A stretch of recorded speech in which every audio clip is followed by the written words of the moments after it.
You should be all set to go. Thank you, Sabrina.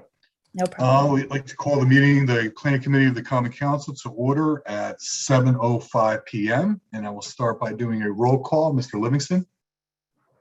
Here. Ms. Smith? Here. Ms. Young? Here.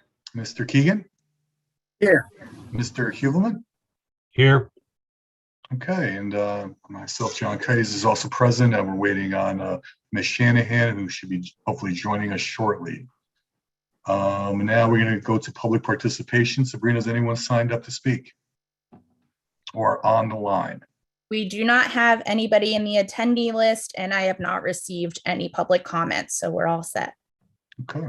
All right, we'll now close public participation, and then we're going to go right to the administration portion of this meeting, and that's the approval of the minutes of November 4th, 2021. Would someone like to move that? Thank you, Mr. Livingston. All in favor, please raise your hand to signify yes. Abstentions? Let the record show Mr. Huvelman has abstained from the approval of those minutes. And so now we'll move on to new business, and that is item 2A, business development and tourism. Just to backtrack, I know we have Mr. Huvelman is new to this committee. I know he's attended several meetings. Jessica and Sabrina, if you don't mind making yourselves available to Mr. Huvelman to perhaps bring him up to speed on what we've been working on and what's going on, if you guys don't mind. Absolutely. Great. Okay, yeah, going now to item 2A1. Okay, I guess we just started recording. Authorize the Mayor Harry W. Ruin to execute any and all documents regarding the partnership with Kiva and the National League of Cities for a small business and entrepreneurship loan program. Would someone like to move that item? Thank you, Ms. Smith. Okay, Jessica, I believe you'll be speaking to this item this evening. I'll be speaking to it, John, but I Okay. did want to ask, we have 2 attendees on the attendee list, and I don't know if we were live for public participation. Oh, of even course. though we were on the YouTube. So if you want to go back. Of course. If there are no objections, let's go back to public participation and see if these 2 folks would like to speak to items specific to the agenda tonight. If anyone in the attendee list wants to speak, please raise your hand and we'll allow you to speak.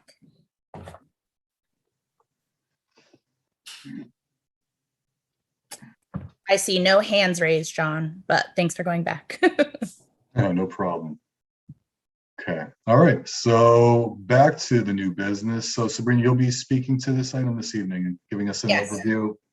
So let me share your screen. So I'm going to go over the information I shared with you in the packet, but also give you a little background information as well.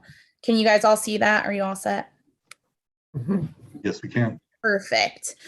So the team was looking at different types of programs to support entrepreneurship and small business as we start to build kind of our toolkit of how to attract and keep businesses in Norwalk and also grow new business in Norwalk. Through that kind of search for new programming, we partnered with the National League of Cities to see what they have available. Every year, they have different cohorts for different types of business-centric programming, focused on a lot of different topics. Some of them center around how to acquire funding from government entities. Some of them are how to train your company to kind of answer public bids and those types of things. But we found that the Kiva partnership, which I'm going to talk about, really fits into that mold of what we were looking for, is to provide kind of startup funding for businesses that may not traditionally be able to get funding from traditional lenders, such as a bank. So the Kiva platform does a lot of really awesome things, but NLC partners with them directly to not only help provide for the funding aspect to the municipality that might want to start one of these hubs, but also to provide double the tech support than we would get just by partnering with Kiva directly. So I'll jump into kind of what Kiva is, what the commitment is, and then kind of what we'll get out of it, just so you understand not only kind of what our piece of it is, but what the holistic program really is.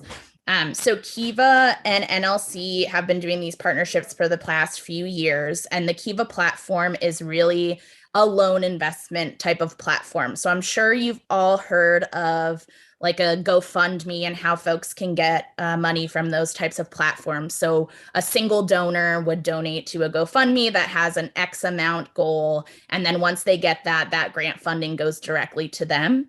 So this platform actually works very similarly to that. So they have over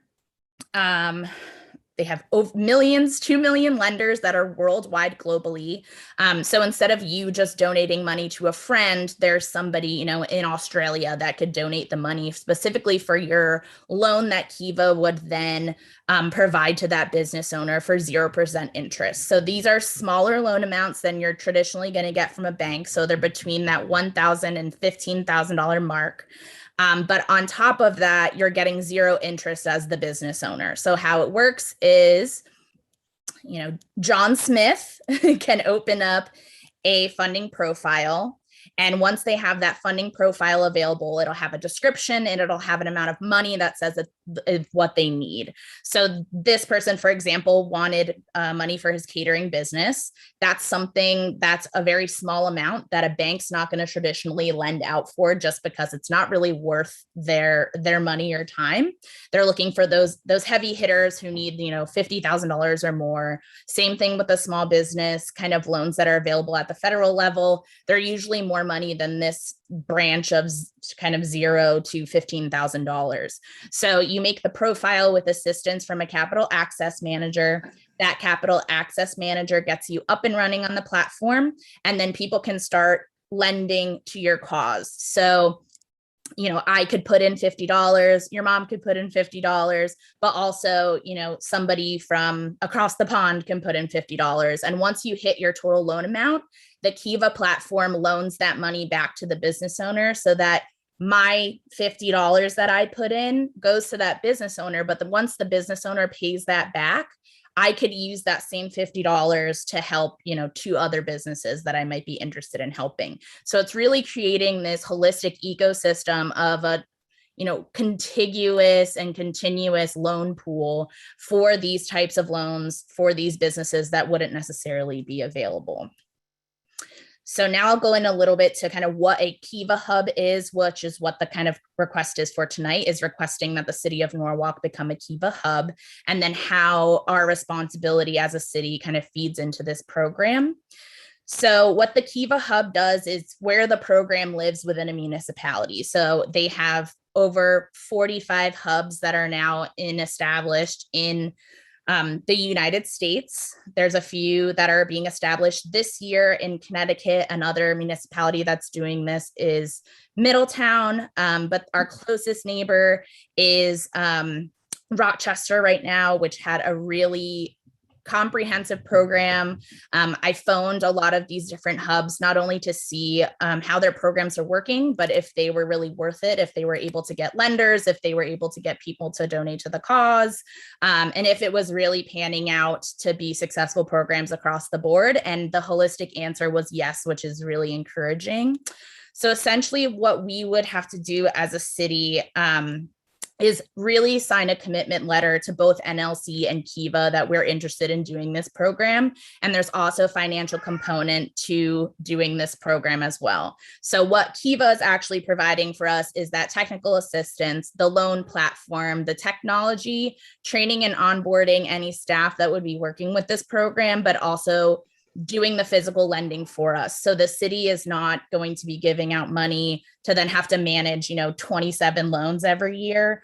The Kiva team really handles all that financial information for us so that we're not becoming a bank ourselves in essence. But what we would provide would be a capital access manager, which would be a staff person who would get the local businesses not only the information available to the program, but also get them up and running on the Kiva Hub themselves. So they would help them create that little page that makes it sound really awesome and great, but also make sure their paperwork's on order so that they're able to accept the funds as soon as they're available. And then we can also help on an internal level to pair with other different types of funding that we may have available in the city, but also through other institutions like this the SBDA and things of that nature. So really what that capital access manager person's job to do is going to be not only to get the person up and running on the Kiva Hub, but also to make sure they're holistically supported from the hub's perspective, but also from a financial perspective for other types of programming that may be available. So the cost for everything for the hub for the 3 years, so a 3-year time period, is going to be $65,000. And that's not $65,000 every year. That's a holistic $65,000 to run the hub. And then also the salary portion for that capital access manager, where your average cost of salary at that point is usually around $60,000 per year. So our total program cost is going to be around $245,000 for the entirety of the 3 years. But that's supporting not only the salary, but also the hub cost in general. So that would be our commitment. However, National League of Cities also gives us $15,000 towards this. So they give us the money, but essentially we have to give it back to one of their partners in essence. So that's how the partnership works between the 3 organizations. And then at the end, I'll take obvious questions if you have any. So that's the financial commitment on our part and kind of how Kiva interacts with the hub itself. And the hub would be the city of Norwalk. Sabrina, can I add just 2 pieces in there? Yeah. Regarding funding? So Sabrina had mentioned that we'll bring on a capital asset manager as part of the program. I think it's really important to note that this isn't someone that we're looking to add to operating. This is not someone that we're looking to add to our team full-time, long-term. It's someone that we would be looking to contract with over the 3-year period of the actual Kiva Hub contract. So I wanted to mention that. And the second thing I wanted to mention was that we feel really strongly that the ARPA funding is in line with what was presented to the council a number of weeks ago, which a large portion of that is dedicated to supporting small business. So we feel as though the $65,000 one-time payment for the 3 years, in addition to the $180,000 for the 3 years for the capital asset manager, will come from the ARPA funds if approved by this committee tonight. So wanted to just be clear that this is, I think, probably the first time that the ARPA funds are being talked about going through the process, but wanted to mention that and also just be clear that we're not looking to add folks to the operating budget. Thanks, Jess. So yeah, that's the biggest commitment from us, is really just providing that staff person and also providing the hub with the startup money to really get the ball rolling for the technology. And like Jess had mentioned, this falls really in line with the small business support that the ARPA funds can be used for. So we were hoping that that would really pair well with this type of programming, having done the research already that it's been successful in other municipalities, specifically at this point in time where a lot of folks are still on unemployment or are unemployed, and they're trying to start new endeavors that they maybe had not thought about before previous to COVID. And I think that's why this program is really exploding as fast as it is because we're in this time where, you know, unemployment's a little bit higher and we're having more creative thought about what people want to do. So this is kind of an ad hoc timeline, which obviously it looks like it's already started, but we're starting in a different cohort. So this is a little off brand for us right now, but essentially the first thing that we would have to do is sign a commitment letter that says that the city of Norwalk is interested in doing this type of program. That also certifies that we'll eventually take on a capital access manager and also eventually pay the fee for the programming itself. But not necessarily signing or paying them the money all up front at once. It's more just saying that we're interested in this and we're going to commit to this and we will do it at some point in time. And we're hoping that that time would be in February to kind of get somebody onboarded and get started. So that's the holistic program. And I know it's a little bit confusing about how it works. So if anybody has— Can I ask a couple of questions? Yeah, sure. Go ahead. Okay, Mr. Chair, is that okay? Yeah, of course. Yeah, so do we have any sense of how much money will be lent under this program? I mean, we're going into this. So the maximum amount that somebody can get lent is $15,000. Right. most other municipalities similar to our size that I've connected with have done about 10 to 15 loans a year. And those vary, but most of the times they're around kind of a $7,000 to $15,000 amount. So you're looking, if you do the math, you're looking probably about, upwards of, $50,000 to $100,000 a year in loans.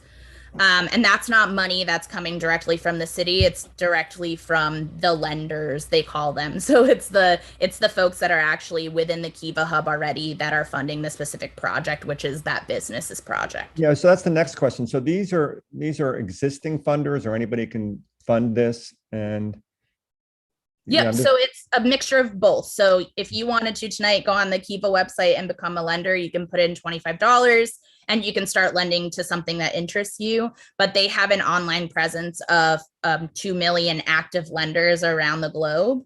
So it's not like you need to, plug into your family to say, hey, I need you guys to lend to my project. Of course, that's also great to get more lenders on there, but they have a sustainable amount of lenders on the specific platform already that doesn't need to be the case, which was actually my biggest concern when we were entering this is, okay, great, you're up on the platform and people can lend to you, but are there people who are going to lend to you? Because if they're not, then you don't get the money and then it doesn't work.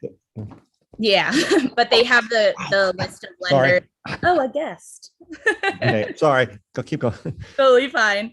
But they have enough lenders that are active on the platform that's not a problem. And that was the same question I approached with all of the other hubs, is if that's an issue, because in my mind, that would be the biggest issue. And they said they've never had a problem funding somebody who's asked for lending money. So good. Just one last question. Sorry. This capital, what is it, asset manager, whatever, capital asset manager. So are they actually help them with their business plan, or are they just doing paperwork for the loans? So they would actually help them get up and started on the Kiva platform. But the idea of the capital access manager is to have somebody who already has a good relationship with the businesses here, or folks that would want to start a business here, so that they can not only make them and market the program themselves, but also pair them with other lending institutions that they might be able to capitalize on. So it's not necessarily a business plan, but it's really getting them access to capital in multiple different forms, not just with the Kiva platform itself. Good, because I can see how that would tie into other initiatives we're looking at. Yeah, so that's the main purpose, is really to have somebody who already has these different kinds of connections and knowledge of other programs that are available, and then can pair it with this program. So yes, they're trained in the Kiva platform. They will be able to know how to use it and how to get people up and running. But at the same time, they can also say, hey, here are these other, 2 programs, 3 programs that you might be able to get capital from as well. Right. And we've been working really closely with the redevelopment agency to talk about a small business resource office. And so, Tom, I think that your question lends itself well to a couple points. One is that the capital asset manager would probably start with us part-time, partial hours during the week while we ramp up, and then probably 6 months in that we would end up having them work the 40 hours a week. So we have a little bit of flexibility as to what they would be working on and how they would be working on it, because there'll be a consultant or a contractor with the city itself. But then the second piece is that the idea is to use some of that ARPA funding, as we had discussed, for small business support. And one of the things we've been talking about is partnering with SCORE and the chamber, and also being able to have presence down in the Wall Street area to be able to support those small businesses in small business plans, and also all of the other things that small businesses need to be successful through, maybe an entrepreneurial program or something along those lines. So I think, there's several different ideas that are being floated out there, but at the same time, I think that all of them are going to work in parallel to one another. And as Sabrina had said, we're talking about this like a small business toolkit, where basically you have several tools that are offered to small business in order for them to be successful. And this is a huge thing, a huge opportunity for Norwalk, because when you're talking about 0 to 15,000, that may even be enough money for them to pay the deposit to be able to open a storefront, which is something that we're really eager to be able to get additional businesses into the storefront area in our urban core. So I think that's a big piece of this as well. And I think from a longevity perspective as well, The reason why this program exists is to support businesses who can't get traditional lending. And that's why the loans are at 0%, so that they have the ability to build business credit without having a hardship, essentially. So it really helps an entrepreneur not only get their foot in the door through a new lending process that they've probably never done before, but it also gives the credibility to say, hey, I've gotten this loan, I've paid it back. So now hopefully you can get some other type of loan funded to that type of business as well. Right. Sabrina, correct me if I'm wrong, but just two more points. One is that we don't necessarily see that there's any criteria for lending in the sense of women, minority owned business or low moderate income business. So that is one thing that I wanted to touch on. But I think the second piece that I wanted to touch on, and correct me if I'm wrong, Sabrina, is that there are two additional pieces I wanted to touch on. The second is that there's no transaction fee or administration fee. So this isn't a situation where the small business is going in and paying any overhead on the money that's being loaned, which I think is also really important. And then the third point, I think that Sabrina has been really great about researching, is that the city is able to sponsor small businesses through this platform as well. And one of the important questions that we had was if we were to sponsor small businesses through a program such as this, because obviously the city isn't built to be a financial institution where we're making loans and managing loans. Would the city be able to get those funds returned to them at the end of the loan program? And so the answer is yes, that if the city was to make small business investments through sponsoring different businesses that are Norwalk based, at the end of the contract with Kiva, we would be able to secure those funds back to the city. So I think that's also a really important point. I know Mr. Huberman you had your hand up, and Ms. Smith, you also had your hand up. So David, you had a question? Yeah, a couple questions. Thank you, Mr. Kites.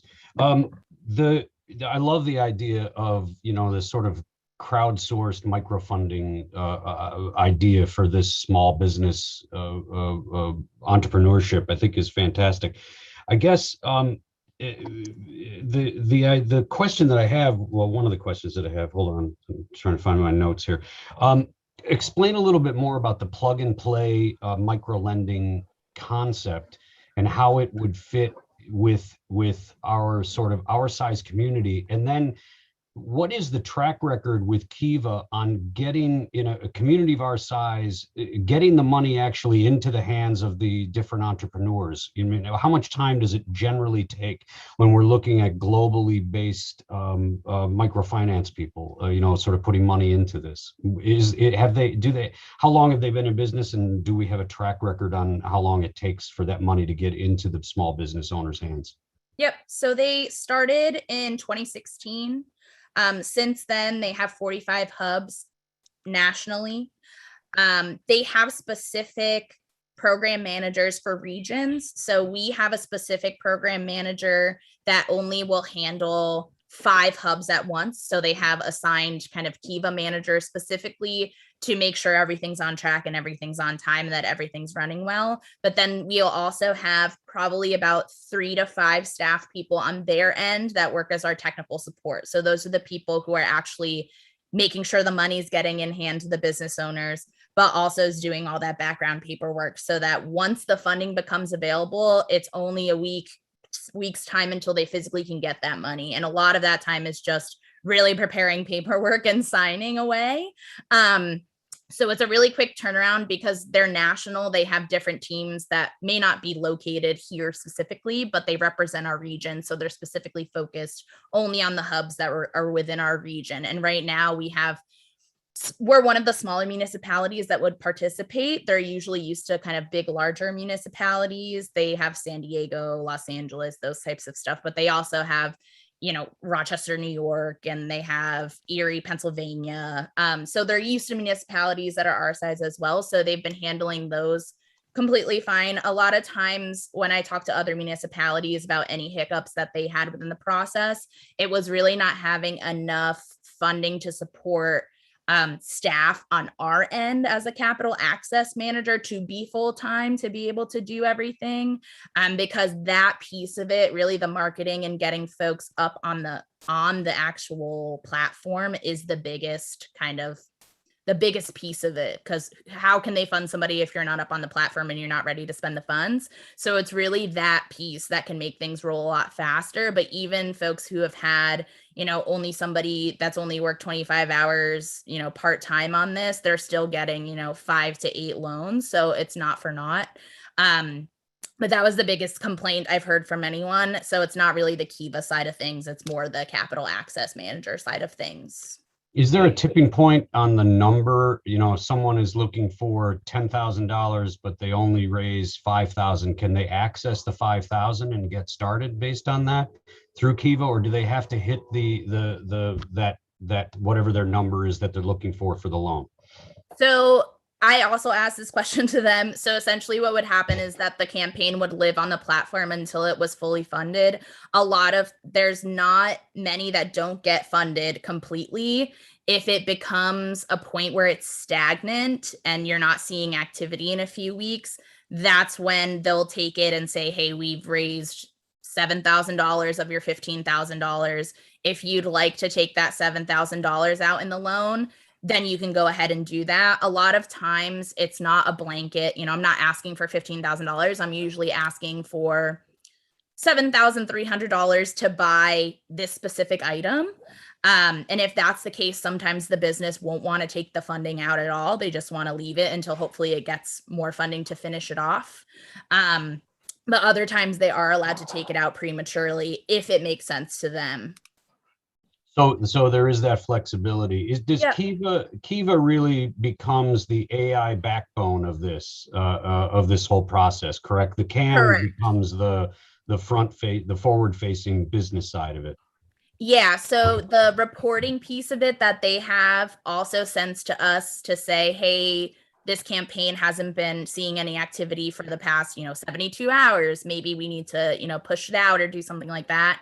And that's where our capital access manager piece comes in to say, hey, we have, these few businesses who are almost at their goal. What can we do to really get them across the finish line? But their technology and staff and technical support on the Kiva side is really what does all the traditional kind of what a traditional lender would do. And then I guess the last question is just, is there an average? Does Kiva have the metrics to say, I'm a small business owner, I go on, I do the work with the CAM, I get my information up on the Kiva site. Is there a time? Is it 100 hours? Is it 6 weeks? The general average to get fully funded, or do they even have a metric on that? I'm sure they have a metric. They didn't share that with me, but I'm sure I can ask for it and get back to you on it. Okay, great. Thank you. Yep. Barbara? Yeah, thanks, Mr. Chair. My question is also regarding the track record. And, we have 43 hubs here nationally. And we know that there are investors globally. Are there hubs globally, and what is their track record? So globally, they do not have other hubs at this point in time. Kiva is only focused on the contiguous United States. So they do not have other international hubs, but they do have a plethora of international lenders.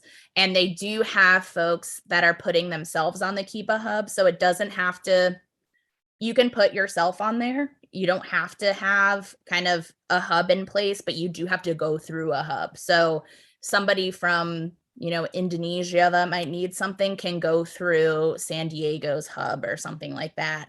Specifically for us, we're using it for our own residents and our own businesses. So that would be obviously very different compared to their type of model. But that's because a lot of standalone foundations also create their own hubs. So the Kauffman Foundation can provide their own hub who can give access to individuals who are not necessarily location based. So no, they don't have international hubs, but they do have quote unquote lenders, which are international, and also businesses on there that are international as well. Thank you. Ms. Young? Thank you, Chairman. This sounds really, really great, and I'm excited for this opportunity. So what happens after the 3-year contract? Can we renew that? Yep. So there's a 1-year option, a 3-year option, and then we can extend that 3-year option after the fact.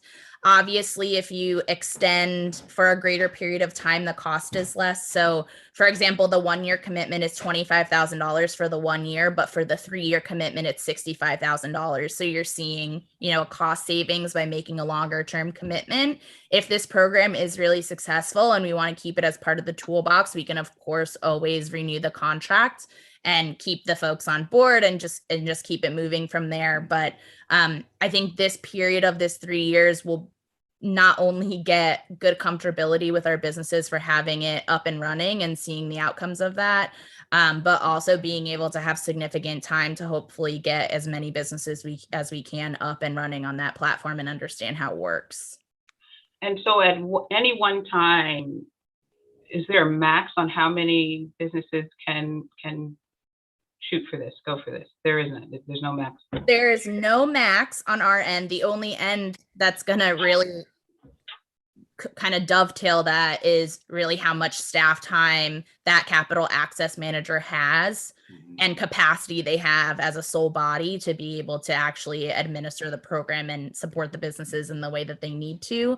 But like just mentioned, if we have these other programmatic folks that are in this small business type center and can partner with folks like SCORE and SBDC and the chamber, I think if we holistically package that together where the CAM only focuses on Kiva stuff in some regard because they have access to those other resources, that we should be able to get a significant number of people on there that it wouldn't just falter if we get 60 at once, for example. That would be great. I hope we do. Yeah, and a little to that question, are there any types of businesses they might shy away from? So they're not going to support businesses that are large and already established. Their focus is that small kind of micro enterprise entrepreneur type of person and type of business. The point of the platform is really to hit those businesses that a traditional lender is not going to support. So those are, your landscapers, your caterers, your limo drivers, your person who makes soap in their basement, those types of things, instead of these larger conglomerates. So that's really where they would draw the line. And at the end of the day, it's really in our purview, but the mission of the program is very clear and they're very straightforward about, who we should be supporting and the entrepreneurs that they hope to have on the website. And as you guys know, there are a lot of little not-for-profit organizations in the city that are looking for small amounts of money. So that they can take advantage of this too? They would be able to take advantage of it too. The only caveat is that they have to pay the money back. So it doesn't function as a grant. But they would, okay. Yeah. Perfect. So how do they make their money? How do they survive? So Kiva's that hub fee that we pay every year is how Kiva makes their money. So $65,000 is really supporting the platform development, which is really already developed, but really getting us up and running and them up and running and supporting their staff on the technical side. So that's how they make their money, is through that. Sabrina, we also get funded through NLC and through the Kauffman Foundation as well, I think. So other philanthropic bodies, I think, fund them as well, I believe. So for us, the max is 15,000, and well, for us, is that what we're saying? Our maximum we would go to is 15,000. That is their cap. So that's their cap. Okay. Yep. So it's between $1,000 and $15,000 for the loan. Yep. I think that was it. And so, and I think David might have asked this question too, so or it came up. So if they don't reach the amount that they were requesting, you're saying they can still take that money, but is there something that they have to show that like it's going to take $15,000 in order for me to move forward with my business, but I'll take 7,000 and still not be able to fully so that's the support my business. Yeah, that's the piece where the loan part comes in, right? We're not just taking $7,000. We have to pay back the $7,000, right, which is why a lot of times folks will wait it out until they have their full amount. And I'll ask Kiva like how long somebody has waited to get their full amount. But from what I've experienced with being on the platform, it usually doesn't not get funded because you have lenders that are all over the place of people who just circulate their money within the Kiva Hub. So instead of letting it sit in a bank account and making zero interest, you'll put it in here and it still makes zero interest, but at least you're making a difference with it, kind of thing. And my last question, how many times can a business go after this money in a year? So they haven't specified that businesses can't go on multiple times. Okay. There have been businesses that have gone on multiple times, just not all at once. So it's not like one business can do 4 $15,000 loans at one time. You can only be on there until you're funded. But then if you're funded and you spend the money and you pay the money back, you can go for something else. Okay. But you have to pay the money back in order to go back to the Yes. village. Okay. Yeah. Makes sense. Thank you. Okay, before I call on you, Mr. Keegan, let the record show Ms. Shanahan has joined us at 7:34. Mr. Keegan, please. Yeah, thank you, Mr. Chair. How will we decide, or who will decide if the program's successful? We would report back to council at a contract renewal. And do we have any thoughts on what would make it successful or what would make it not worth continuing? I'm thinking if we help at least 10 businesses in a year, I think that would be great. That's kind of my low bar, I would say. I'm hoping that we do, upwards of 15 to 20, but it really, so I've never done this before either. I've only heard stories of other municipalities and how they've worked out on doing this kind of stuff. But once we have the training and once we know how much time each loan actually takes, I don't know what ends up being a realistic number. So if a municipality that has a part-time person can only do 8, if we're doing full-time, hopefully that means we can do 16 type of deal. So.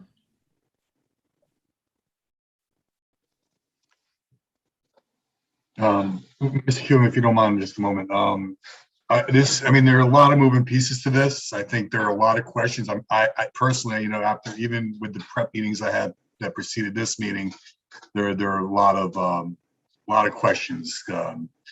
I just want to ask: is there any? How are you going to roll this out to the public? Are there going to be any informational Q&A meetings, or I guess Zoom meetings, some way to let the public know and have the opportunity to ask the questions they may have?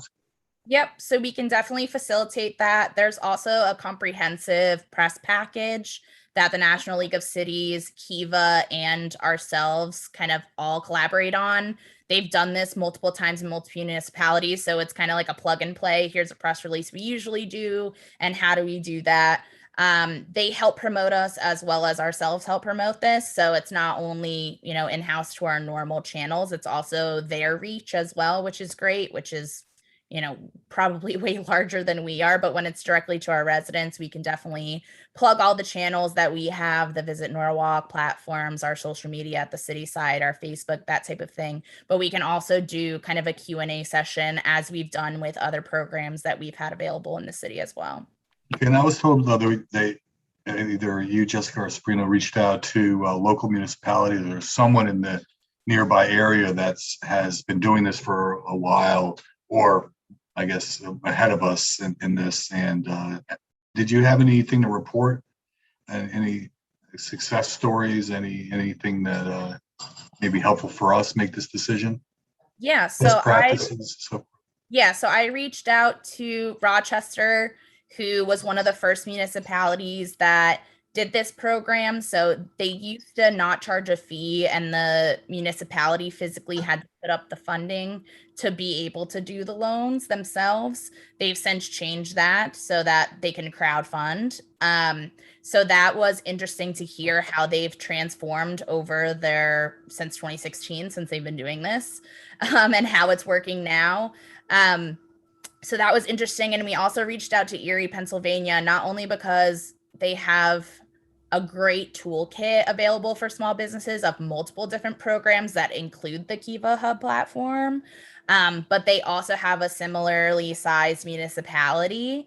And their government setup is very similar to ours. So their business development arm is also just one person plus the Kiva Hub person. So that was interesting to see how they interacted and how they were trained, because technically that one person that's the CAM is only supposed to be trained in the Kiva platform, but she got training as well so that if there was ever slack, she was able to pick it up. But every single municipality that I spoke to all had great things to say. And I really hit them with the hard questions. I was like, what is the thing you wish you were going to do differently? Is this worth it? Do you regret entering a contract for 3 years? And did you come out with some kind of benefit? And the holistic answer was, we really love this program. It filled a gap that we didn't have the ability to fill before from a funding perspective for our businesses. And they also used the platform to really be a resource for them during COVID as well. So if there was, COVID supplies that a business needed, or they had, a gap in paying their staff, they would put something up on the Kiva platform to get that 0 interest loan. So we were grateful enough to be able to do grants through our COVID-19 funding that we made available for businesses, but other municipalities didn't have that ability. So this really filled a gap for them in that regard as well. So it was all positive feedback. So all really great. That's great. Thank you. Mr. Hubelman. Thank you, Mr. Cuddies. I just had one quick thing. First of all, I think this is a smart use of the ARPA money, moving our community forward, and I think that's fantastic. I have a question though. You mentioned something earlier about minority-owned and women-owned businesses. Does Kiva promote in that area, or is that something that we as a city would need to do to sort of put the program out there, sort of feeding on what Mr. Cuddies said earlier about how we market this, how we get the information out? Yeah, so I think it's both of those things. So Kiva's product specifically, because of the type of loans that are done, traditionally go to women and minority-owned businesses. So 81% of the loans that they do are women-owned businesses, and about 65% of those, not just the women-owned, but 65 in total, are minority-owned businesses as well, which I was super excited to hear about, because that is amazing that most of their without even marketing it specifically to those folks, it's going out to those people. So I think that's a part of it, is that this is targeted for those folks, but the other half of it is really to make sure that we have that boots on the ground capital access manager that's not just sitting at a desk, but really is going into the community and being able to reach out to those folks that need it most. Thank you. Yep. Ms. Young? Okay. So what would be the timeline on this if this were approved? So how quickly could we get this up and, started? So the first piece of it is obviously your guys' approval and then the council approval. We've already done the background legwork to make sure that we're on track for a February tranche, even if this was to go south for some reason. So we can get our capital access manager trained February 14th is the first day, I believe, or February 12th. Don't quote me on that.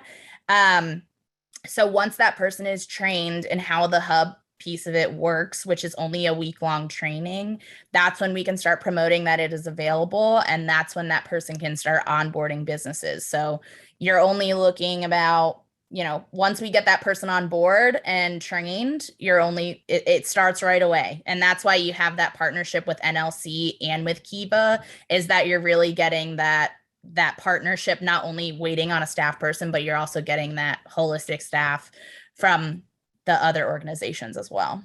Right. And we do feel like there's enough time if the committee was to approve tonight and we were to go to Common Council.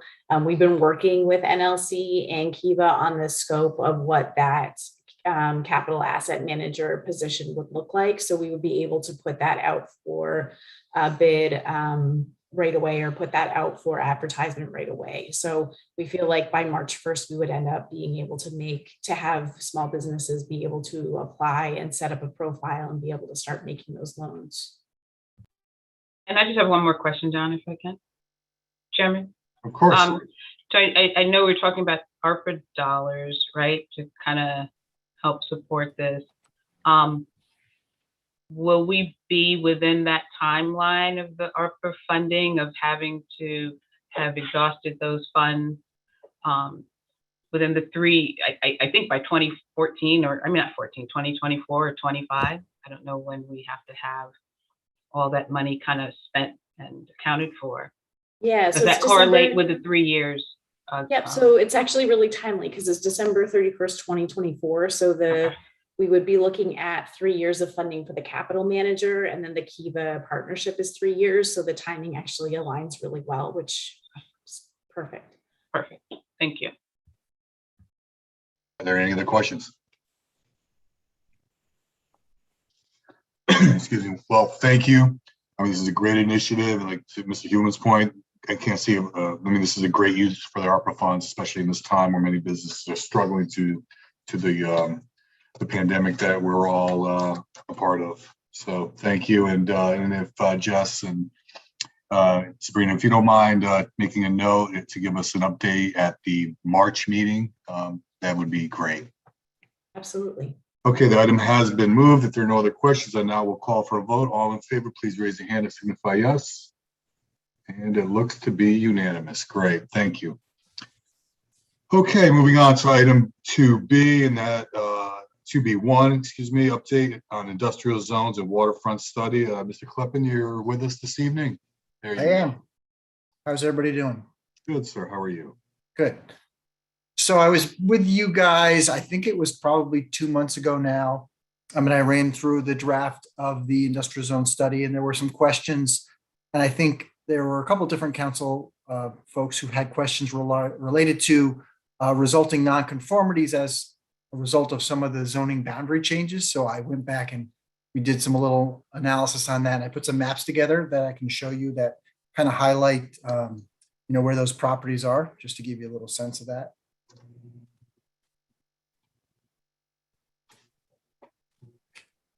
All right, so I did that. So I figured I would just run through a few things, and I know you guys had some other questions about some projects and things that were going on, so I put that together. Okay, you guys can see that okay, I'm assuming? Okay. Yeah. So I'll start kind of in reverse order of what I initially said, but just to kind of give you a broad flavor of things going on with the Planning and Zoning Commission and the department in general. As you know, the two commissions are combining, which is effective January 11th. How things are unfolding as the month progresses. The Zoning Commission has two pretty significant hearings scheduled over the next 2 weeks. And then they have one more meeting where the Zoning Commission meets by itself at the beginning of January, which I think is on the same night as your January meeting. From there, the Planning Commission has a meeting scheduled in December. I don't think there's too much activity on that meeting. What we're going to do, though, is do some training with the commissioners to go through the application process for things that they're not acquainted with, in terms of like special permits, site plan applications, et cetera. So they kind of get a little bit of a sense of what they can expect once the two commissions are brought together. We, as you know, we're in the process of rewriting the zoning regulations. Right now the consultant's just kind of slogging through things. It's really not a very exciting process, not a lot going on that's really kind of notable, but they're just kind of taking our existing code and putting it into the kind of the format and the code that they will see going forward. And that's lining up with, changes as a result of the citywide plan, as well as some of the comments and things that they've heard to date. So there'll be a draft of that comes out, sometime hopefully late winter, early spring, and then that'll move forward into like further edits and discussions and additional public comment going forward. I'll highlight the industrial zones in a little bit, but there weren't too many comments that came back so far. I think most of them are related to some map changes and some different things that people highlighted, and they're all pretty minor. I expect probably sometime either next month or maybe early February, we'll start working on the actual zoning and the formal adoption process in terms of, do we need to amend the citywide plan to incorporate changes from the industrial zone study, or we can just go right to revising the zoning to line up with that? So we'll be working through those things over the next couple of months. The waterfront study's a little further back from that. We are probably at a point where the consultant is starting to frame some scenarios for, different types of things for the harbor area. And he'll be looking at this, they'll be looking to present that to the committee sometime towards the end of January. So that'll be kind of things that are out on the horizon. Last week, there was another article Nancy on Norwalk ran related to the kind of the public input we're looking for just some general comments from folks on, what they think about the harbor, what they like, what they don't like, things they'd like to see. And I have a slide I'll show you in a minute that on some of the metrics we're seeing as a result of that. Couple of new items to highlight for you. And I'm not going to go into too much detail tonight, but we are working on an affordable housing plan. The state of Connecticut is requiring us to have that done by, and I have 7/1/22, it's actually 6/1/22, but we're required to put this plan together. Unfortunately, the state didn't give us a lot of guidance on what this plan should include. And, the only thing they said was your legislative body has to adopt this plan. So there really are no parameters to what goes into the plan, and there are no kind of penalties if you don't get the plan done. Normally, like with the plan of conservation and development, that has to go up to the state, and they look at that for consistency with the statewide plan. In this case, they're not even looking at the plan or asking us to send it to them. So it's a little bit confusing. So the tack that we're recommending, and I'm happy to come back and discuss this at a later date, is we're putting together what we feel is a compliant document. And then what we'd like to do is use some ARPA funds to really dig in and put together a very detailed affordable housing plan that really gets into some of the new census data and then really drills down into what Norwalk actually needs. What we've seen so far from other communities is running the complete gambit of bringing on a consultant to put together a full plan to basically just pulling items out of their existing POCDs and throwing that together as a document and saying, here's our plan. So we're kind of, I think, taking a middle of the road approach on that, where we're doing a lot of the, looking at the existing data, but understanding that we really need to do more detailed analysis and put some real thought into it. So we want to make sure we're compliant with the state date that they put together, but at the same time, understand that it's not the finished product. There are a lot of sources of funding right now to look at coastal resiliency. Laura Kenny, who's the new senior planner, has been with the city since the end of March of this year, has been working closely with CIRCA, which is kind of a quasi-state group. And there's a lot of different funding sources out there. So we're kind of trying to put that list together and see what's achievable now. We think we should strike while the iron's hot, because there are a lot of funding sources out there. And, with some of the new bills coming out, plus the ARPA funds, it seems to be a good time to really dig into this. And that's kind of been one of our focuses over the last couple of months. I sent this list out to I believe you guys got this probably the end of last week or beginning of the week, just some of the bigger projects that are kind of sitting out there and things that have been approved and things that are on the horizon. The funny thing is, during kind of the pandemic and COVID, we saw a massive influx of, just over-the-counter type permits for, house renovations and different things from people either new to the area or people that were home all the time, got sick of looking at certain rooms in their house. So there was a lot of renovation work going on.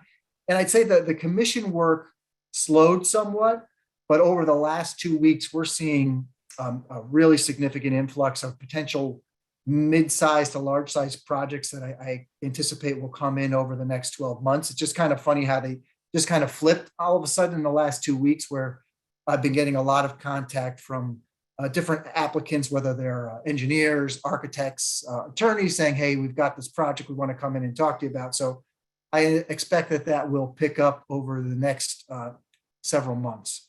And if you have any questions on the status of any of these projects or any other project you may have heard about, please just let me know. I'm happy to provide a little more detail on this. Steve, to that point, do you think at every fourth meeting of this committee, can you please give us an update, the same you are now, for all the projects going on around Norwalk?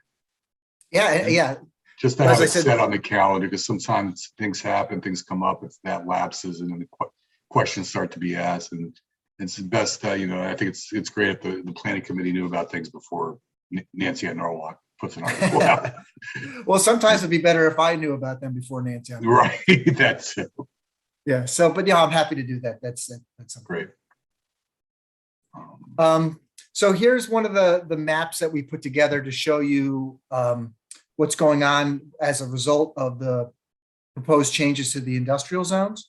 So this map here shows contractor yards. And when I'm saying contractor yards, these are what I'm classifying as like earth processing yards. So it's somebody who either stores materials there, has piles of materials, mixes materials, brings them in and out. It's not necessarily looking at like a plumbing contractor or an electrician or somebody along those lines. It's really, you know, sometimes the ones that are a little more problematic and a little more contentious and less compatible with some of the residential properties.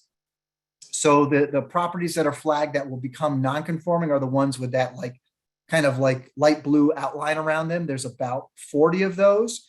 And those are 40 properties, not necessarily 40 separate contractors, because I can highlight like on Fountain Street, for example, most of these are owned by one contractor. So that's not 40 different contractors in there, just to highlight that. It's also important to note that while the recommendation is for the zoning designation to change for those properties, that doesn't mean that they don't get to still operate their business as they currently operating now, you know, assuming they're operating those businesses legally. It just means that they're kind of frozen in time. They can't expand the business out. They can't add new parcels and add it to that. They can just continue to operate how they're operating. We feel, and I should highlight, if you see those orange hatched parcels with the black outline, that's where those type of contractor yards can operate freely in the future in this zone. It's important to note that, as I mentioned, that they continue to operate, but what we're trying to do is provide some incentives in the revised zoning that gives them something else to do, where it won't be controversial, won't be conflicting with the neighborhood. And ultimately, the idea would be that these would be job generating sites. I think that's kind of what one of the goals of the study is, to identify uses and tools that we can put together to increase job growth. And so that's what we've targeted with some of the draft zoning recommendations that we're working on. The next slide is what the properties kind of in reverse of that. So these are 1 and 2 family houses that we're recommending for rezoning change that will become non-conforming. Same principle applies to the industrial properties, that they can continue to operate and function as a 1-family house or a 2-family house, but in the future, that will no longer be an allowed use in these parcels. What it means is that, you know, in the green parcels, those will allow residential, but they will allow a smaller density residential, but the main use, the principal use, and specifically on the ground floor, it needs to be a commercial use, whereas the residential is really there in support and to supplement the cost sharing on the property. So that's kind of the design with that. And what we've tried to do is kind of same principle with the contractor yards, is kind of cluster those commercial uses together, remove conflicts. You know, Fountain Street's a good example, and it happens in South Norwalk and in East Norwalk as well. I didn't bring up that map because it's less of a geography, but you go into so many streets where it's like you go from house to contractor yard, some other commercial business, back to house, back to contractor yard. And I think that was just because the zoning just was not correct. And so I think what we're trying to do is put together the kind of right categories and right mixes of land use, which will avoid some of these conflicts over the long term. And it's important to note that none of these changes are going to happen overnight. These are, you know, 10-year changes that will occur and gradually will bring some of these things into conformance and remove those conflicts going forward. And I think this is my last. Steve, go ahead. Sorry, it says waterfront, but where's the waterfront? Oh, Sorry, that is a mislabel. Okay, so That should be industrial zones. It does that's what not- I thought. Okay. Thanks. This is what happens when you do a PowerPoint in the afternoon day of your meeting. Got it. All right. I thought that was the case. Thanks. You get a bad header. Yeah, can I jump in? Steve, can I get a copy of this deck at some point? Yeah, I will fix this header here and then I'll send that over. Thank you very much. Sure.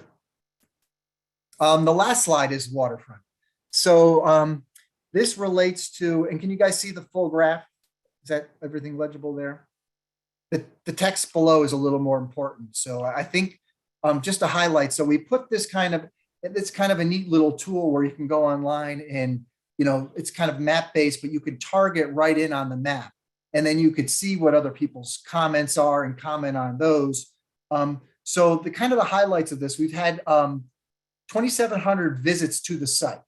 And within that, there's been 1,000, you know, I'm rounding, but 1,000 unique hits to the site. So that means 1,000 different people went to the site. Of that 1,000 people, 51 of those people have made comments. So what that really means is that there's 51 people, and this, if you think about how all our public meetings go, you usually have a lot of people who are interested in, but then there's that core group that really are the ones who participate, make comments, and then are active in those meetings. And of those 51 people, they've about 120 of them have 120 different comments that have come in on that. We also placed boards up at the lobby of City Hall, the South Norwalk Library, the Main Branch Library, and also at the Senior Center. And I think we got about another 30 comments from those boards. We're going to leave those up for a couple more weeks, and then we'll incorporate that data directly into the findings here. So I asked the consultant about that, and they thought the response rate was really good from what we've seen. And I think the key number is, you know, we've had 1,000 people that have looked at it, but then, you know, you only have 50 people making comments. So I think that's indicative of what we see with most of our meetings in general, where there's a lot of interest, but not everybody wants to comment. Not everybody is comfortable in those formats, or maybe they're just interested in what other people think. And so I think, you know, that was a good tool and something we'll employ in the future on that. Any specific questions on any of the slides I brought up, or I could just stop sharing. Happy to take any questions you have. I like to see your Yeah, I see hi. a physical hand. Am I ready to go, John? Is that I think Darlene had her No, hand Tom, up. go I'm ahead. sorry. I'll go after you, Tom. Go I ahead. can't see you all with the screen sharing. I apologize. Go Ladies ahead, first, Tom. Darlene, please. No, go, Tom. Please go. There you go, Tom. You might Okay. ask my question. Go ahead. No, my question is about the Norden property. If I recall correctly, Norden's property, if we can call it that, was excluded from the industrial zone study. Now, are we going to be doing a separate study on that? That's one recommendation within the plan, because it's such a unique animal in terms of its location, its size, and proximity to the highway that it almost looks like it needs special consideration. I'm hopeful that there'll be an application that comes forward sometime next year. That's not something that's objectionable to everybody. It's a better use of the land, and maybe that won't be necessary, but that would be the backup plan for that site. You could almost master plan that site, which is kind of the same thing, but it's another exercise that we could go through. Excuse me, and Darlene, I know you have to ask, but just to follow up on that, Steve, you say you're hopeful. Does that mean you have an inkling of something coming? That means that I've talked to people at various times. All right, thanks. I never want to say yes, because, you know, just because, you know, now we're in the whole new virus mutation, then does that mean we're going to get another one in 6 months and then the economy slows way down? I don't know. So I'm basing it off of hopeful that the economy keeps at least moving in the right direction and things go forward. Thanks. Darlene? Steve, I have some questions about a couple of other slides back, like when you talked about the projects. Sure. Do you want me to pop that back up? Can you please? Sure.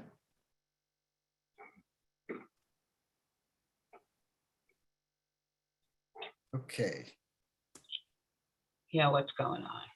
Nope, this one or No, the major project. So you said several new tenants in the Sono collection. So how many vacant spaces are there, and what percentage does that put us at if these new tenants are in as being occupied? and I just saw Matt Seebeck from the mall yesterday, and I asked him that very question, and he told me the answer, and I'm trying to remember while I'm talking, but he indicated that the inline store vacancy rate was very small at this time. We're working on a meeting in the next couple of weeks with redevelopment to go over some new tenants who are looking for some street exposure. So they want to see what they can do to tweak the facade to get a little more activity on the street. But I asked him about traffic, pedestrian traffic, and he said they had a very busy holiday weekend, better than 2019.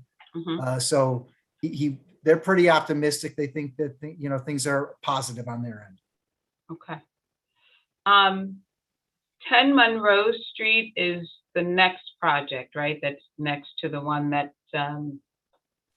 correct. That one was approved last year, and they anticipate breaking ground sometime. I don't know if it'll happen first quarter of 22, but I would expect by spring. I know they were looking at demo permits and some other things, so they're probably a few months out, I would think. Okay.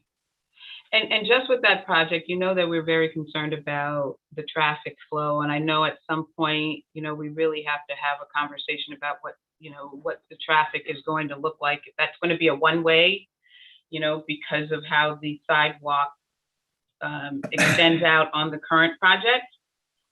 And so traffic is just going to be an issue. So I'd like, just to stay on top of that. But that's something I'll need to do. And I guess as we get closer to that, what the design looks like, what they're proposing. Sure. So I'm glad you brought that up, because I have, and Garrett I saw was on from TMP as well. They've been working pretty closely with the applicant's traffic engineer. And there was just an email either yesterday or today about some revised questions and items related to that very issue about Chestnut Street and the one-way and the circulation. So that's been something that's been looked at actively since that project was approved earlier in the year. Okay. And just the several new projects located in South North. Okay, that's it. I was just reading that last line. So now if you can go then to number 4, I guess. Darlene, can I make a comment just based on the major developments? Sure. So I wanted to just on the record apologize to the planning committee. I misspoke at the last meeting saying that the hospital had pulled demo permits for the YMCA building along with the 2 residential buildings. I had talked to Bill Ireland about it, and I misunderstood. They had inquired several times to pull demo permits for the building and the 2 residential housing structures that were on that site. But for the record, I wanted to just say that I misspoke on that, and I want to correct that. Since then, we've heard from 2 separate sources that the hospital is interested in actually putting the parcels up for sale. So I just wanted to correct that on the record and let everyone know. Wow. Sorry, and I apologize. I'm sorry about that. Okay. Thank you. So Tom Keegan has his hand up. Oh. Hey, Tom. Sorry. Please. Thank you, Darlene, and thank you, John. One last question, Steve, please. Can you get the phone out of here? You have several new projects anticipated. Are you at liberty to kind of hint as to what they may be? No, I don't like to do that, just because sometimes these involve transactions that are pending, and that kind of can compromise those things. And then, a lot of times we get inquiries all the time, and some of them are completely out of left field, and we don't put a lot of credence in those. So I'm the ones that I kind of like hint that there might be coming. I'm pretty confident and comfortable with the individuals that are proposing those. So yeah, and I think the thing is kind of a little off color comment, but I think, I think the projects we're seeing are kind of in line with the planning that we've been doing. So I think that that's a good sign. Thank you.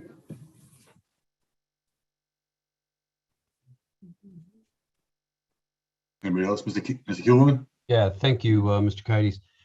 Steve, just a question about this to go back to the industrial zone stuff and the contractor yards and the two-family homes. So my understanding with the contractor yards is as you know, they in the past, the way zoning was set up, they could, if the ownership passed, they had to make sure that they kept is it the permit or the distinction up to be able to utilize that. And there were owners that were, businesses that were renting and didn't realize that it was no longer, it had lost its distinction to be able to be utilized as a contractor yard. Is that something we're accounting for in the redo of the zoning right now? Are we looking at that? So that relates to nonconformity. So Okay. and it really applies to anything, regardless if it's a contractor yard, residential, really doesn't matter what it is. If you change the zoning on a parcel and no longer allow the use that's currently operating on that site, you don't take away that property owner's rights to continue their use unless you did some eminent domain or some other vehicle, which is not anything we're proposing or considering. So any contractor yard that's operating on a site now that in the zone changes that would no longer permit him to operate there, they can continue to operate just as they are today. So we're not going to try to take that ability away from them. If they voluntarily change the use, like so they take a permit out to put a warehouse building up, for example, they wouldn't be able to go back to having a contractor yard there in the future. They become conforming, so they're no longer allowed to go back to that prior use.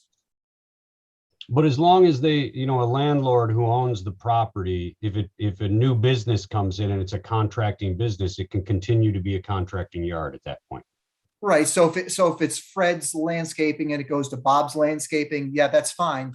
They couldn't intensify what they were doing there. So if they had like an approved layout where they had 4 or 5 storage bins full of whether it's processed material or topsoil or something, they couldn't change the whole site to then have 20 different piles of those kind of materials. We would look at that as probably an expansion of their use and beyond what the site plan had been approved for. How are we in the long run accounting for the yards that we may lose and then ultimately lose some business generation based on that? Are we looking at that long term within the city?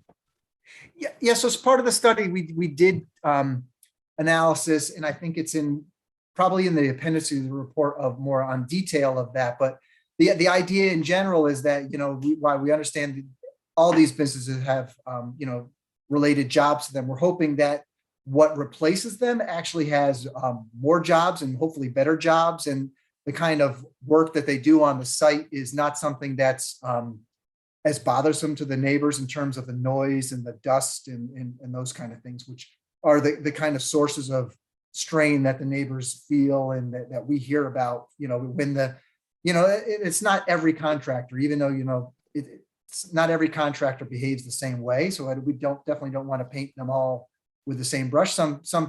Sometimes they're better players than others. That's just the kind of way it works. Okay, thank you. Ms. Young? So if we're looking on this map where you mentioned, I think the property on Boughton, where it's owned by one contractor, correct? Business in particular, yeah. Yeah. I don't know if he owns all these. Well, but I know they own right. some. It's just one big, beautiful mess. So if someone were to purchase and build a home on that property, could someone then turn around, tear that home down, and turn that back into a contractor yard? Are these places? Can that happen? Right. So that could not happen. So we'll just focus on these to keep the conversation simple. Mm-hmm. So if I got to make a distinction between, and that's one of the things that the study recommends, and we've already kind of taken a crack at, is defining these different contractor yards. So we're speaking about two different things. So, so if you had think about an earth processing yard, which this for the most part is, and this would technically become non-conforming. So as I said, I think it's important to reiterate this. They can continue to operate their business just as they are today. They just can't expand it out beyond that. So they can continue to operate. If they change the use to a conforming use, like they put up, like as I mentioned, like a warehouse over here. And then 15 years from now, the zoning's the same, but then somebody sells the property, they couldn't put that earth processing yard back at that location. What the new regulations or the plan recommends for the new regulations is maybe you allow somebody to, like a plumbing contractor, to operate here though. So where he's got 6 or 8 trucks, but he doesn't have 20-foot piles of dirt with tarps on them and a machine sitting on top and sifting process all day. It's a different use, a lot less intense in terms of impacts on the neighbors, but it's still a commercially used property. And now, okay, and so if you take another area where someone, can they tear down a home and put in a contractor yard? Well, are there any areas within the, yeah. So just to make sure we're still talking about the same thing. So contractor yard, we have to make sure or earth processing yard or somebody who stores trucks. So in this kind of orange hatch area, these are the areas where you'll be able to continue to do that really heavy industrial use, where it's the LaJoy's is in through here. And there's a couple big contractor yards. So in this area, you can continue to do those kind of intense uses. Over in these other areas where these are contractor yards now, if these properties flipped in the future, they couldn't do earth processing at those properties anymore. They could still have like a plumbing contractor go in there and operate his business and do those things, but you couldn't do the earth processing. But they can also get the ability now in these areas to add a little bit of residential to offset the operating costs on the property, as well as do other things. They could put some upstairs office in, or have like a service oriented, or like almost like a retail aspect, showroom aspect to what the commercial is. So we're trying to kind of like give some carrots as well as some sticks. Okay. And so just for example, what I'm speaking of, so if you show that little parcel by San Vincenzo place, the little square, yes. So there used to be a home there that was raised, and then a landscaping yard moved in. And so that's like, so that's my question. So if they're properties with homes on them, can they then be torn down to put in contractor yards like we're describing? So if and I don't have the map in front of me of the proposed zoning for the industrial, but if this was in there's 2 proposed industrial zones, we're going to shrink that down from the current 3. So if it's in what we're calling industrial 2, it could have like plumbing contractors or like an electrician or something like that with some residential above, but they couldn't be a single family house or a 2-family house. I think the main function and purpose of that property is to support commercial activity. If it's being rezoned to residential, because there are some parcels, and the funny thing with a lot of this area is it's currently zoned industrial. I have no idea why, even though it doesn't function like that. So if it's proposed to rezone to residential, once the contractor yard disappears, it can't go back to a contract. And then the other issue or concern that I have, I'd like to get, and I'm sure you have this information, the total number of those types of industrial yards that we're talking about, rock crushing, trucks and all that, in the area. Do you have that information? I'm sure you can pull that information up eventually. Yeah, so we probably have that. What this slide shows is just the ones that will become non-conforming as a result of that. I mean, like in this area through here, we do know what businesses are in there. The yards in this area, as well as the other ones, we do inspect those. no later than quarterly, just to make sure they're in compliance with their approved plans, because we've had so many issues in the past and complaints. So we try to keep on top of them on a regular basis. Okay. So at some point, though, I can get the number of contractor yards that are, well, it says 40 properties with active yards will become, well, so there's more than 40 Yeah, because there are some yards in this area too. in that area, correct? Okay. And then even down through here too, there are some yards. Okay. I still have some concerns with it, but we'll talk. Yeah, you know where I'm at. So I can know come where get you me. are, but thank you. Sure. Any other questions for Steve for items either B1 or B2? Okay. All right. Thank you, Steve. Thank you. Thanks, Steve. Yep. All right. Those items require no action. So now moving on to item 2C1, authorize the mayor, Harry W. Rilling, to execute an agreement between the city of Norwalk and Vanessa Hangen Bruslin, Inc., VHB Inc., for the Seaview Avenue Corridor Preliminary Engineering and Conceptual Design Services in a total amount not to exceed $32,000, account note number noted. I believe, Gary, you're with us tonight to discuss and give the committee an overview of this endeavor. Absolutely. So good evening, council members. I'm actually joined by Greg Pacelli as well, our transportation planner. He spent significant time preparing the scope that was delivered to VHB for this proposal. I also apologize if you hear my daughter, she's taking a bath in the background, so I'll try to speak loudly. But as part of the capital budget process, the department's been going through and just looking at some of the older capital projects that have been on the docket for a while, and some of those that we'd like to move forward. And the Seaview Avenue corridor is one of those. The Bike Walk Commission has also just brought to our attention several times some of the challenges for pedestrians and cyclists along the corridor.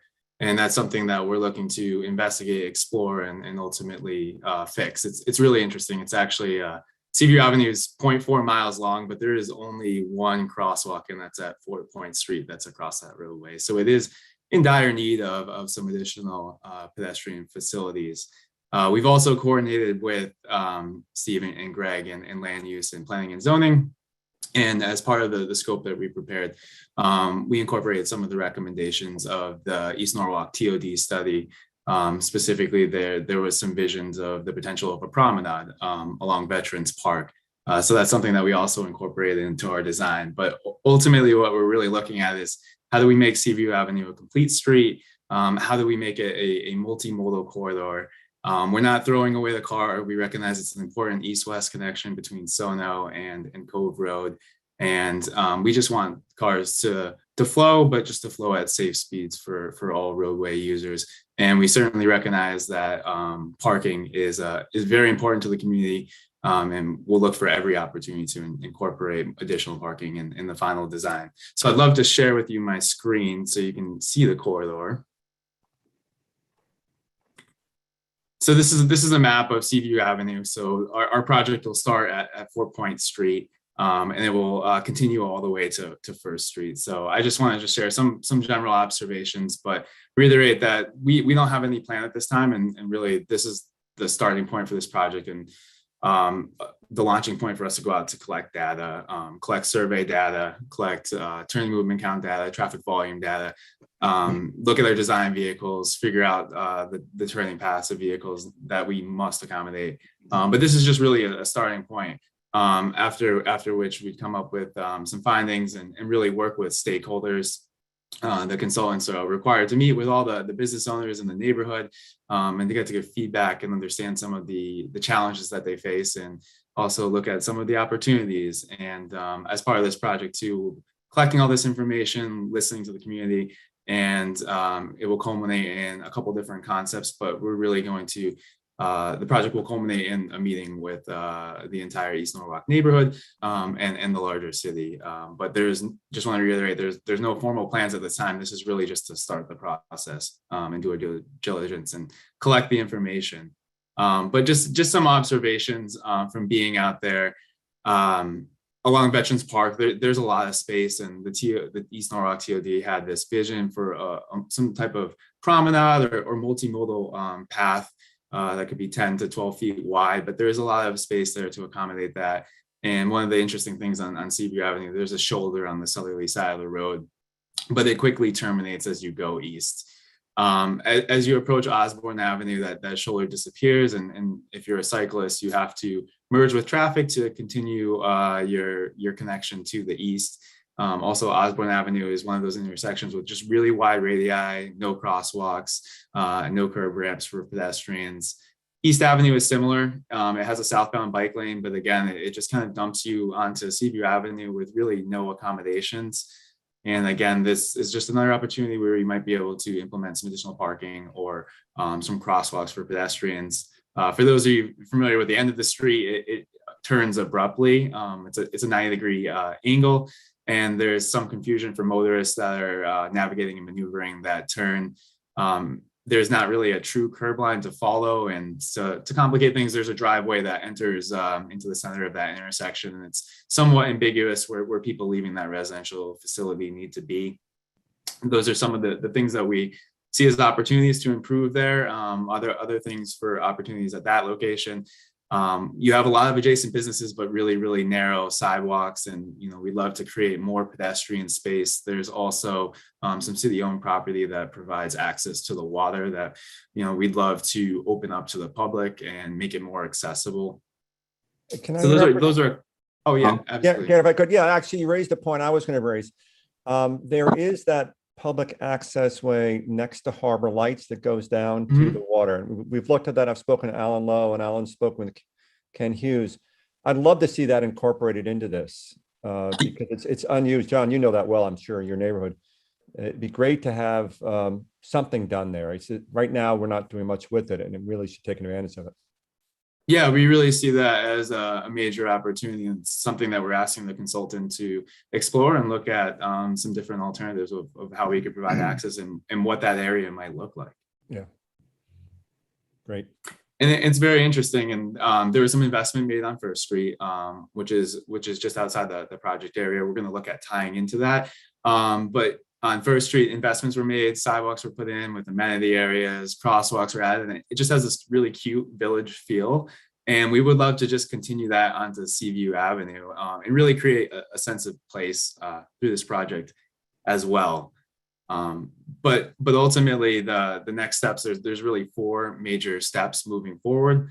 The consultant will go out. We have some limited survey of the area, but the consultant will collect the remainder of the survey necessary so we can really evaluate what is feasible, what are the challenges, and what would be within the budget and help us determine the cost estimate.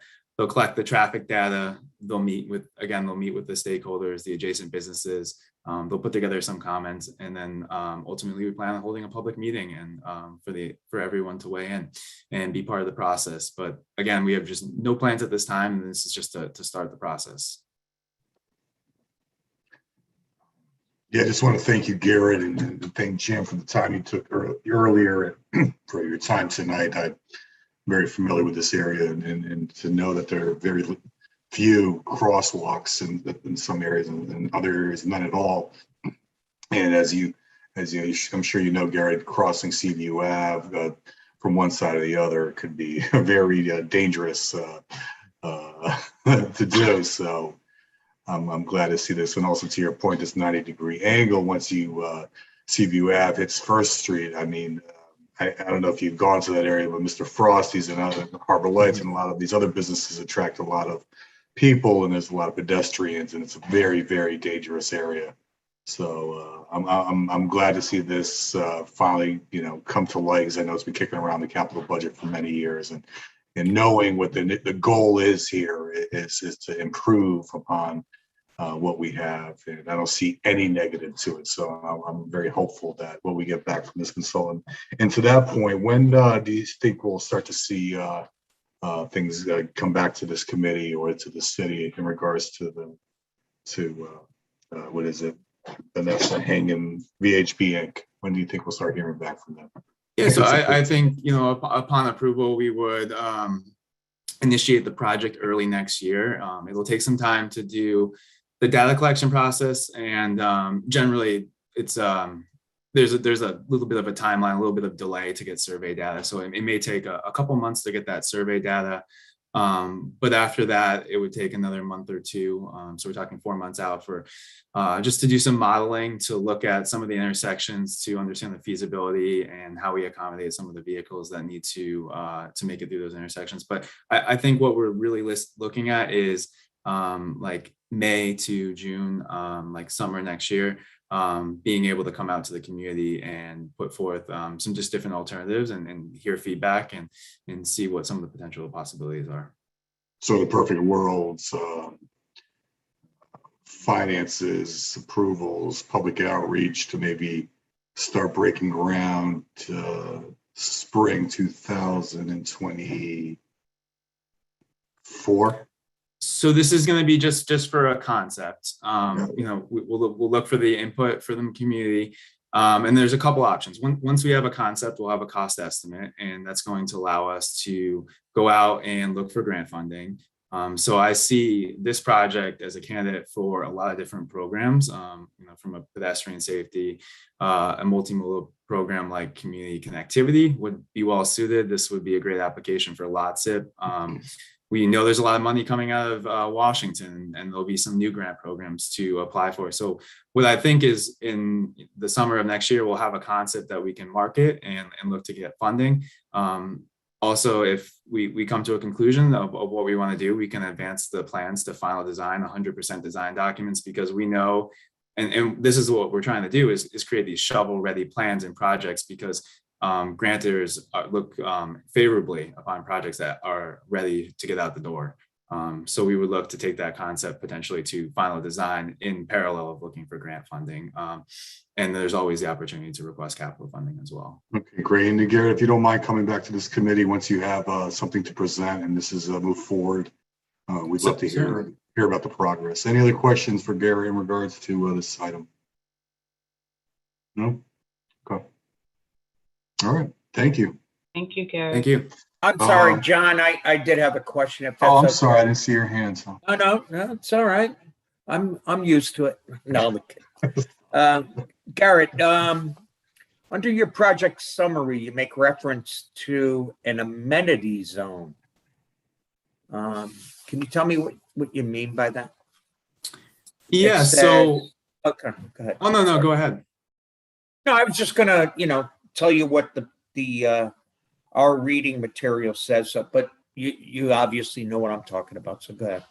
No, I'm happy to clarify. So one of the things that we look to do, and the survey will be really telling with what right away we have available, but to create some space. So we know that as a pedestrian, when you're walking right alongside traffic, it isn't generally the most comfortable. So we look where there's availability and opportunity to kind of create a buffer, and that can be, and that's what we're referring to as an amenity zone, but it could be simply like a topsoil area. It could be a planted area. It could have, it's a perfect place to put street trees in and really line the street, because we know that not only do they improve the aesthetic character of neighborhoods, they have so many benefits, but they also calm traffic. And preliminarily, when we looked at this road, there was some significant speeds on the road, and we'll do a further and deeper dive into where exactly we're seeing the higher speeds. But that's what we're looking at from the amenity area. It can be a 3 to 4 foot space where space is tight. It can be somewhat larger, maybe along the Veterans Park, where we have a lot of right of way between the curb line and the retaining wall that's there. It could be somewhat wider, but there's opportunities to plant it, to landscape it, and just separate people from vehicles and make it more comfortable. Thank you. And to that point, I know this is early on. We haven't even approved this or moved, but on the Veterans Park side of Seaview Avenue, we have the wall separate, but also a shoulder there. I mean, I think there's room to move closer to that wall, either it be with bike lanes, bigger sidewalks. But anyway, I'm like I said, I'm glad to see this growing some legs. And I look forward to hearing back from you, Garrett, when you have something to present. Yeah, we'll absolutely be happy to come back and report our findings and the outcome of the community meeting as well. Great. All right. If there are no other questions, Someone like to move the item, please? Mr. Livingston. All in favor, please raise your hand to signify yes. I think I don't see everyone, but hopefully, I guess I'll just call for the vote. All opposed? Abstentions? Looks to be unanimous. Great. Thank you, Garrett. Thank you. Have a great night. Well, if there is nothing else, I will now ask for a motion to adjourn. I have a question. Oh, yes. I'm sorry, Ms. Young. I'm sorry. Are Jessica and Sabrina still on? I can't tell. Garrett, do you mind not Yes. sharing taking your screen away, please? I'm still here, Darlene. Hi. Thank So, you. so Chairman Kais, I just wanted to ask about the art project, Yes. the So MLK Art Project. yeah, so the mural on the pumping station is complete. You can go by and see that. The stairs are about 80% complete. So the paint needs to be at least 45 degrees on the physical surface for it to stay. So it's really weather dependent. But they're finishing up on that as well shortly. And then we might have to wait until after winter to have a grand ribbon cutting, but pending weather, we might do that this month as well. So they're almost completely done. The student portion of the art project, which are the traffic graphic boxes, we're doing in partnership with the Norwalk Art Space. So there'll be a class associated with it. So we can actually get like younger students in the area to participate. And those are being approved by the Arts Commission this week, well, next week on Tuesday. And then the whole project will wrap up right after that, after they do the work on those. Great. Thank you.